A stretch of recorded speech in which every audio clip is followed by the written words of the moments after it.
Assalamualaikum warahmatullahi wabarakatuh. Dalam video kali ini saya akan membahas terkait dengan komponen-komponen yang harus ada di dalam surat kuasa. Nah, soal surat kuasa ini memang acap kali digunakan atau kita gunakan itu untuk mewakili seseorang dalam melakukan suatu perbuatan atau suatu tindakan hukum. Ya.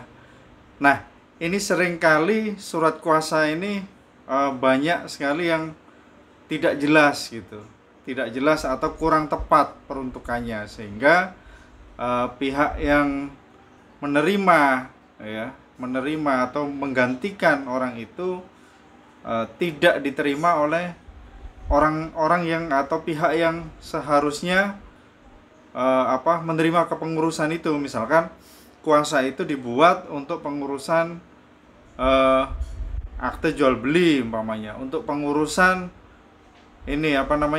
pembuatan PT atau pembuatan koperasi atau pembuatan perkumpulan. Nah, kuasa itu harus jelas bunyinya seperti apa, komponen-komponennya harus jelas.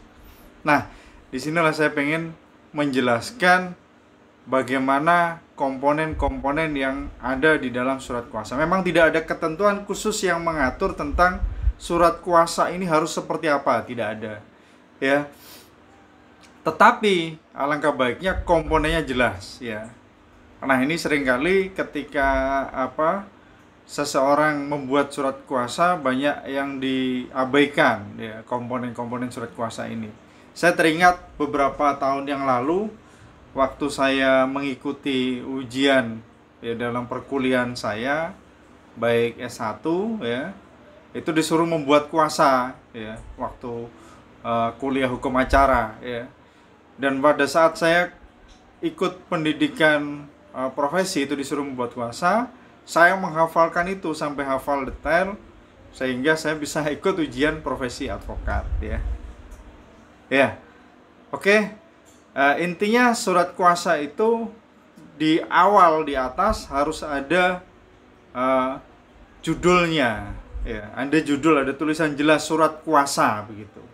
Tidak perlu ditambahkan surat kuasa apa, tidak perlu, surat kuasa saja. Nah, setelah ada surat kuasa, berikutnya yang poin kedua itu harus jelas identitas pihak pemberi kuasanya. Identitas pihaknya itu mulai dari nama, ya, alamat, agama dan seterusnya itu dicantumkan, pekerjaan, bahkan sampai nomor KTP ya dicantumkan sekarang.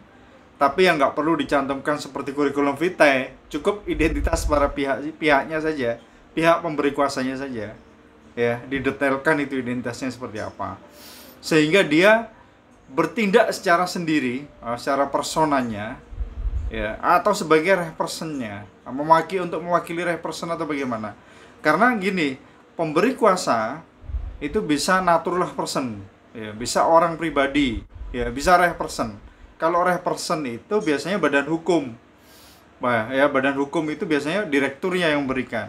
Nah, ketika direktur itu memberikan kuasa, maka harus dijelaskan identitasnya, ya.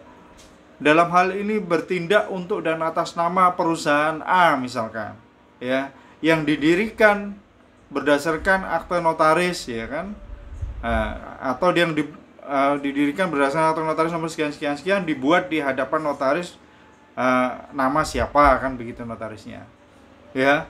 Lalu kemudian ditunjuk berdasarkan akte RUPS nomor berapa, sehingga sebagai menjadi direktur dan bertindak untuk dan atas nama perusahaan tersebut, ya, tanpa persetujuan direktur lainnya. Nah, itu harus dijelaskan pemberi kuasanya, identitasnya. Nah, setelah identitas pemberi kuasa, itu poin kedua ya. Lalu poin ketiganya harus dicantumkan juga di situ untuk selanjutnya disebut sebagai pemberi kuasa, ya.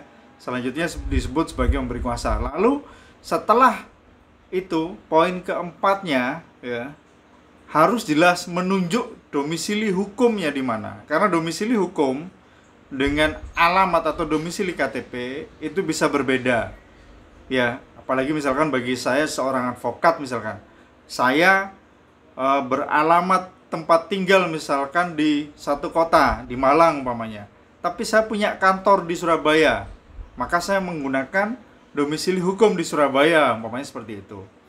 Nah, harus jelas menunjuk domisili hukum penerima kuasanya, ya, di mana. Nah, itu kalau pakai lawyer. Kalau nggak pakai lawyer juga nggak ada masalah. Tidak menunjuk domisili hukum nggak apa-apa, tapi harus jelas dulu, ya. Kalau itu lawyer, harus jelas domisili hukumnya di mana.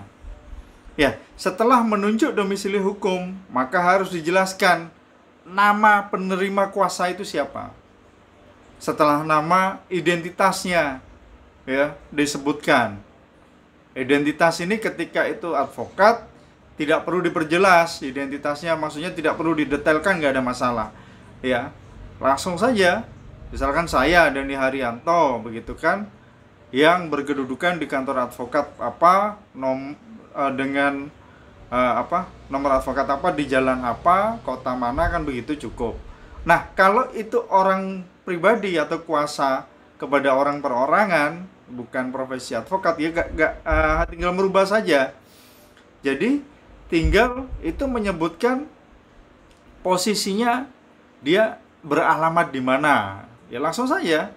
Dalam hal ini menunjuk langsung nama saya, misalkan Dani Haryanto, alamatnya di mana, ya, begitu, domisilinya. Nah, lalu kalau penerima kuasa itu mewakili badan hukum, itu juga disebutkan tadi, ya, dijelaskan. Jangan sampai surat kuasa itu mewakili badan hukum tapi tidak dijelaskan legalitas badan hukumnya, sehingga legalitas dalam mewakili badan hukum tadi tidak jelas. Kenapa orang ini bisa mewakili badan hukum? Ya, kadang ada yang ngomong, oh ini bertindak untuk dana atas nama PTA karena dia sebagai direktur. Nah, sebagai orang hukum kita harus bertanya, ya, atau orang awam kita harus bertanya, benar nggak dia itu sebagai direktur? Nah, kalau dijelaskan, oh ini PT ini didirikan di hadapan notaris ini dengan akta nomor sekian, ya, dalam RUPS tertanggal berapa, ya, yang dibuat di dalam akta nomor sekian, itu menunjuk si A sebagai direktur sehingga sah bertindak untuk dana atas nama PT apa. Ini nggak ada masalah, ya. Jadi harus detailkan, harus jelas penerima kuasanya itu siapa, dia bertindak sebagai apa, kan begitu. Ya. Jadi setelah identitas penerima kuasa, nah, kalau penerima kuasa ini ada lebih dari satu orang, maka harus disebutkan, ya, harus dijelaskan, ditambahkan dalam hal ini penerima kuasa dapat bertindak baik secara sendiri-sendiri atau secara bersama-sama, kan begitu, harus jelas. Nah, kalau ada 5 orang mamanya, dia tidak dijelaskan begitu, sedangkan yang 4 tidak ikut, berarti kan bagaimana itu kewenangan satu orang tadi, ya, harus jelaskan itu. Nah, setelah dijelaskan dapat bertindak sendiri-sendiri dan bersama-sama, ya, dalam hal penerima kuasa lebih dari satu orang. Nah, berikutnya, poin berikutnya, ya, harus dijelaskan juga untuk selanjutnya disebut sebagai penerima kuasa, ya. Nah, setelah untuk selanjutnya disebut sebagai penerima kuasa, berarti jelas ada dia itu menerima kuasa tersebut. Maka setelah itu ada kata-kata khusus, ya. Khusus itu memframe, ya, mengkhususkan, ya, dalam kuasa itu bertindak untuk dan atas nama pemberi kuasa untuk menjalankan tugas apa, tugas khususnya dijelaskan, ya. Misalkan dalam hal ini penerima kuasa bertindak untuk dan atas nama pemberi kuasa, ya, mewakili di hadapan persidangan umpamanya dalam perkara perdata nomor sekian. Nah, itu boleh. Nah, kalau sebagai penggugat, ya, dijelaskan juga bertindak untuk dan atas nama pemberi kuasa, ya. Penerima kuasa itu menjalankan untuk dan atas nama pemberi kuasa, mengajukan gugatan, ya, terhadap siapa, dijelaskan terhadap siapa, ya, subjek tergugatnya itu, identitas tergugatnya, ya, lalu domisili pengadilannya, tempat pengadilannya, karena ada berlaku asas aktor sekutor forum rei itu, di mana pengadilan yang berwenang mengadili perkara itu dijelaskan, ya. Dalam hal ini bertindak untuk dan atas nama pemberi kuasa mengajukan gugatan, misalkan perbuatan melawan hukum atau onreh mategedat, ya, terhadap siapa gitu, misalkan persona yang bernama siapa, yang beralamat di mana, begitu, ya, bertindak di hadapan pengadilan negeri apa, kan begitu, dijelaskan seperti itu, ya. Lalu setelah itu menjelaskan juga tugas-tugas lain yang berkaitan dengan hal itu. Nah, sehingga setelah itu dipastikan, ya, selanjutnya dapat bertindak untuk melakukan tugas khusus di atas, ya. Itu meliputi apa? Misalkan mengajukan gugatan atau mengajukan permohonan, ya, permohonan ini misalkan blokir sertifikat di BPN, itu juga nggak ada masalah. Itu boleh dikuasakan. Banyak yang boleh dikuasakan, ya. Tidak harus seseorang itu melakukan sendiri.